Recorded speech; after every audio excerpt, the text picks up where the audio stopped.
Hi guys, it's me, Kabeshi. May pangarap pero tamad. Diba? Intro pa lang nakaka-inspire na. Mga Kabeshi, ikikwento ko sa inyo ang buhay ko bilang production operator. At syempre, buhay boarding now. Pero bago ang lahat, grabe, wala pa rin pagbabago ang klima dito sa Japan. Tuloy-tuloy pa din ang pag-ulan ng niebe. Pero sa kailangan kong pumaldo ay papasok ako at lalabas ako ng boarding house at wala kayong magagawa. Dahil mga Kabeshi, panggabi ako ngayon at alas 8 yung pasok. Papasok ako kahit malakas ang pag-ulan ng yelo. Dahil sinusuportahan akong pamilya diyan sa Pilipinas. At ngayon mga Kabeshi, ang may iwan muna dito sa boarding house ay yung tiyahin kong may sabi ko daw ay bali maaga akong gumayap niyan kasi naman mga Kabeshi, gabi nga yung pasok ko at ayaw kong gabihin sa kalsada. At dahil nga bago pa lang ako dito sa Japan ay kailangan kong magsanay mag-isa. Kahit nandito yung tiyahin kong may tililing ay iba pa din yung mag-isa lang mag-isang kumikilo sa lahat. At hindi naaasa sa iba dahil nga pag umalis yung tiyahin kong may tililing ay manilibago na naman ako. Mga Kabeshi, sa mga hindi nagtatanong kung nasaan yung aking mga magulang, nasa Pilipinas sila ngayon. Sa Pilipinas muna sila nagbakasyon. Dahil sa sobrang busy ko sa trabaho ko sa company ay hindi ako nakasama pagbabakasyon dyan sa Pilipinas. Pati nga din yung tiyahin kong may tililing ay nagpaiwan para naman daw may maasahan ako. Sabi ko daw ay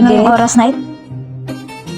Nanghiram na nga lang ako ng payong sa tiyahin kong may tililing. Kasi naman mga Kabeshi, yung payong ko na iwan ko dyan sa Pilipinas. Sa akala ko ay kaya ko ang pag-ulan ng niebe dito sa Japan ay hindi ko na dinala. At dahil nga mga Kabeshi, sobrang lakas na ng pag-ulan ng niebe sa Japan ay hanggang dito na lang ang video. At papasok pa ako, yun lang. Bye bye. Thank you sa mga nanood.